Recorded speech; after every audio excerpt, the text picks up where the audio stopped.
तो bogus Ramdev, bogus सगळं विकणारा, म्हणजे त्याचं तेल वापरलं की डोक्यावरचे केस जातात असे लोक म्हणतात. त्या रामदेवची साबण वापरली, साबण, की खाज होते असं म्हणतात. जेवढ्या गायी नाही तेवढा रामदेव तूप विकतो, जेवढ्या मधमाशा नाहीत तेवढा तो रामदेव सहज विकतो. हा सगळा बोगसपणा जो रामदेव करतो त्याच्यावर कोणाचा विश्वास आहे? तो सांगितला होता 35 रुपये 35 रुपये से, पण ते दोनही डोळे उघडे करून तो सांगितला नाही.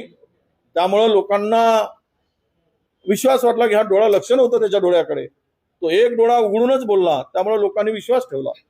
35 रुपये लिटर प्रमाणे पेट्रोल मिळेल म्हणून मूर्ख बनवण्याचं काम केलं. आज जे महाराष्ट्रात देशामध्ये जी परिस्थिती निर्माण झाली ती अत्यंत खोटं आणि असत्य बोलून फसवणूक केल्यामुळे देशाचं वाटोळं झालेलं आहे.